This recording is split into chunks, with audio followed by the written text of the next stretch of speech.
Hiriketiya, it's said to be one of Sri Lanka's best tourist beaches. But what's it really like? Is it laid back? Is it a great spot for surfing?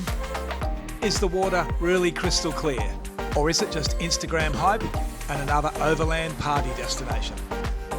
We're here for a week and we're going to find out.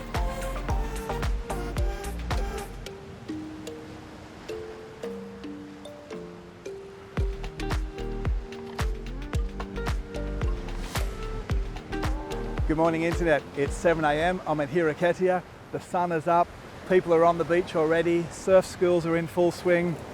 This is what Hiriketiya Beach is all about.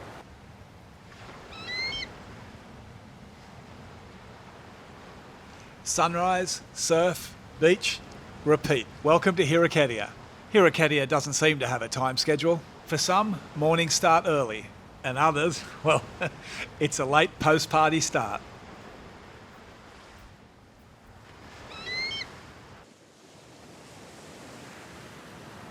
What was only known to surfers not longer than 10 years ago, Hiriketiya Beach has certainly come a long way.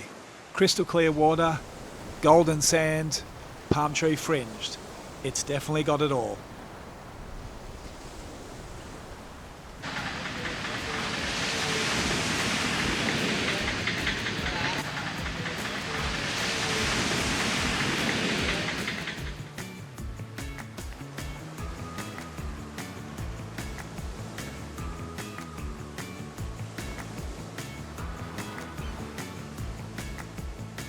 One thing you will have to get used to here is the number of boards in the surf. But to be honest, it's a pretty safe place to learn to surf.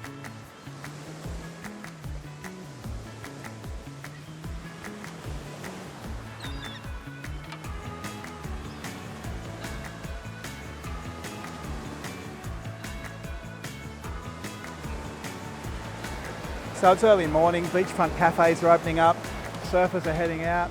There's probably a couple of hundred out there already. I think Hiriketiya is really more of a learn to surf spot. You have got the far left point which does have a better wave, but from what I've seen this week, most people are here learning straight down one direction on small waves. But what Hiriketiya does have for most people here is a cafe scene, a party scene, and what is a very nice beach. Whether or not I'm the wrong demographic, I'm not sure, but it is a lovely beach just to sit on, to enjoy, to relax as you're travelling around Sri Lanka. I can definitely see the appeal, especially on a sunny day like this. Whether you're walking down the back streets, the beach walk, on the beach, over the hill to Dickwella, you'll find options for food from street stalls to upmarket trendy cafes.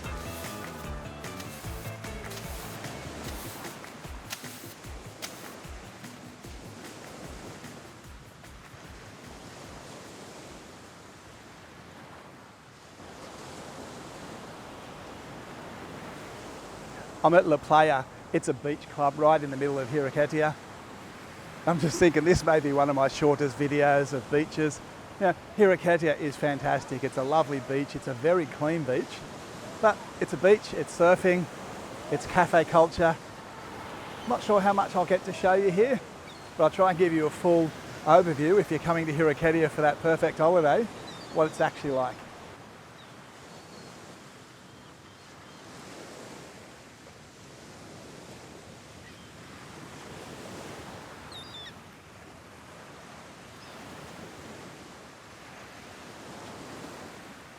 One of the first things I ask myself when I reach a new destination is who's this really for? Hiriketiya Beach. It's said to have that perfect mix of chill and also a lively atmosphere. The palm tree lined beach, perfect for sunbaking, surfing, and it is one of the safer, better beaches for swimming. The beach itself is small and easy to walk around, as are the back streets. Distance here means nothing. In reality, I suppose it's really just a small little surf town that's just getting a little bit bigger than its original purpose. So who does it suit? Locals, surfers, expats, backpackers? I think Hiriketiya is probably suitable for everybody. It's probably the perfect place to take that mid-holiday break or just base yourself to see all the southern attractions. One of the first impressions I have of Hiriketiya is there's little to no traffic. There's tuk-tuks, there's motorbikes, but you can walk around. It's actually a very good walk around location. Easy, everything's within 10 to 15 minutes. Even if you want to go over to Dickwella, it's not that far of a walk. If you're looking for a surf school, head down to the right-hand end of the beach, where from the sun rising to the sun setting, you'll find numerous operators and multiple size boards. Always remember to check the board before you take it out, because they'll check it when you come back in, and there's a fair bit of action out on those waves.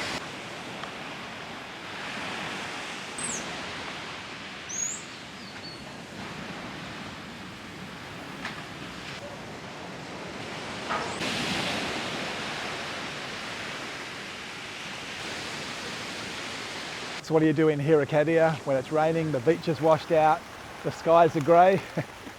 Sri Lankan street food.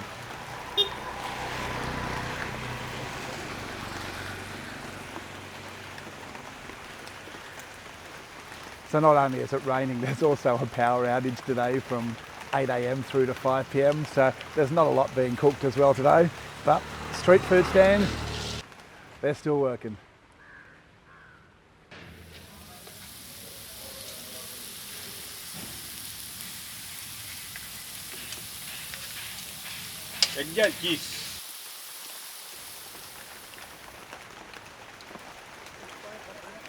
It's a rainy day in Hiriketiya and we're just having a bit of breakfast, brunch, lunch, whatever you want to call it.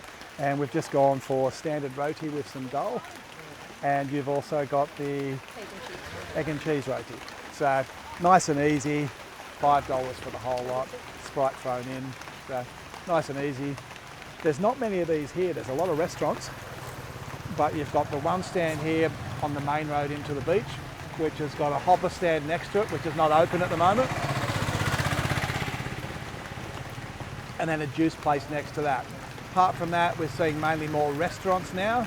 And then there's the big yellow bus down on the waterfront that we'll probably eat at tomorrow night. We're going to get into this.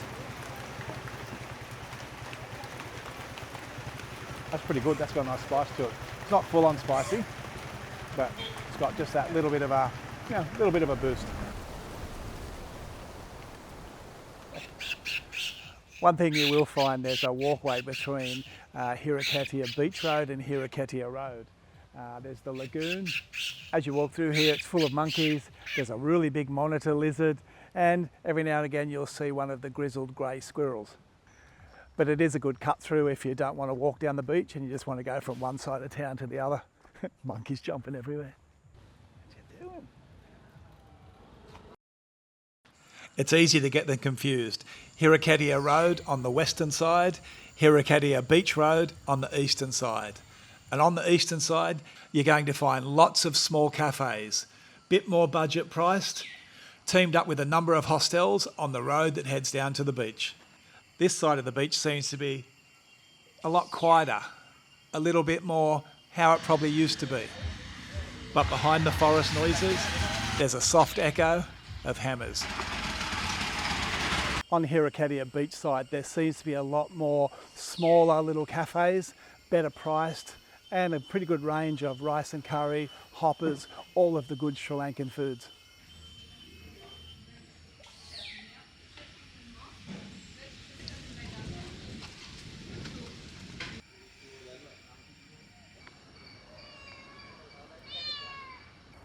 Down the end of Hiriketiya Beach Road, there is a lot of construction going on.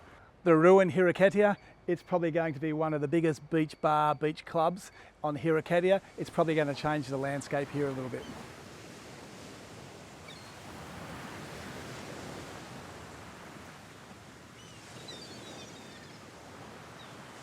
So at the end of Hiriketiya Beach Road, it brings you out to the beach where you can turn left, head up to what I call the Sunrise Point end, and then you turn right to get down to the main beach.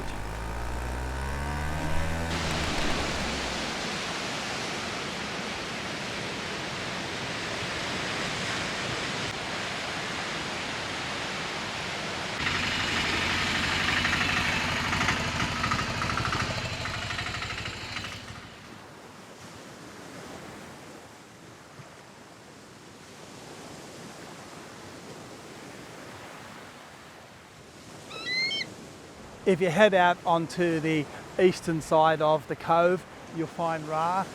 There's nothing here early morning, but this is the place to come to have a reservation, to watch the sunset. That sunset you don't get to see, but you will get to see it over the point on the other side of the cove.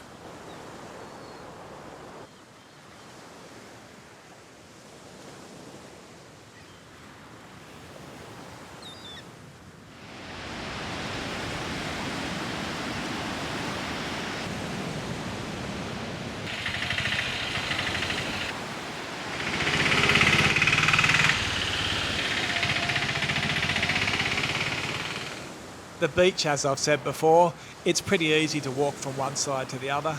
Every now and again they may dig a trench and flush the lagoon, but all in all, the water quality here is pretty exceptional.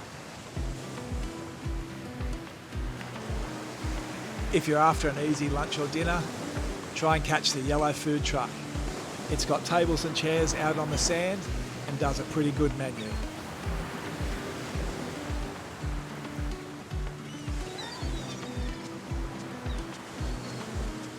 Sunset has options. You can either stay at Hiriketiya and watch the colours change on the Horseshoe Bay, or you can keep walking along the beach road and head over to Dickwella.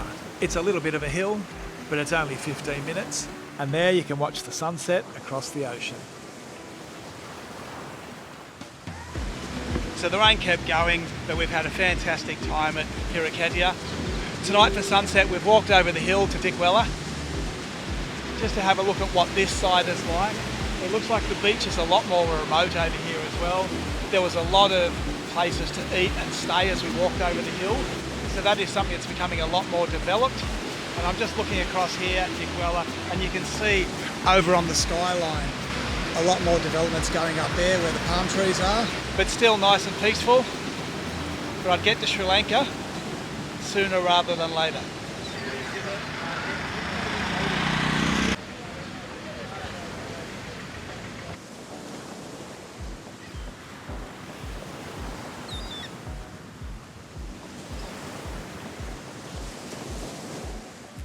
As usual, we found a small beach bar, aptly named the Sun Sea Point Bar, and we settled in to watch the show.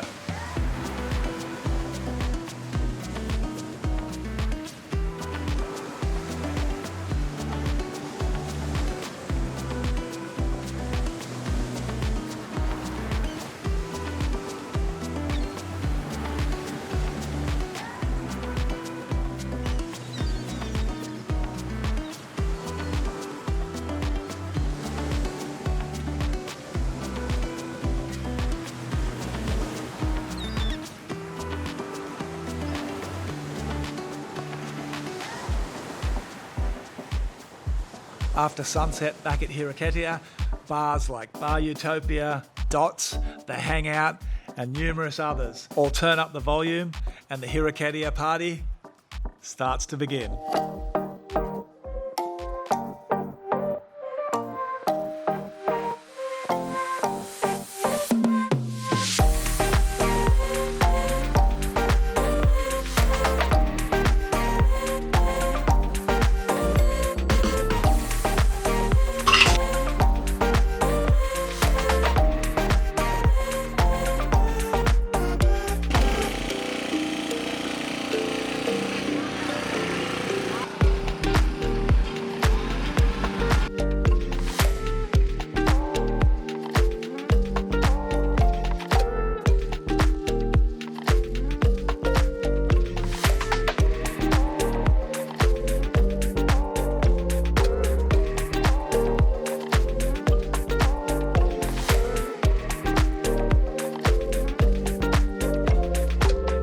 We hope you're enjoying our Sri Lanka series and the Bali series before this one. Hit that like and subscribe just to let us know that we're heading in the right direction.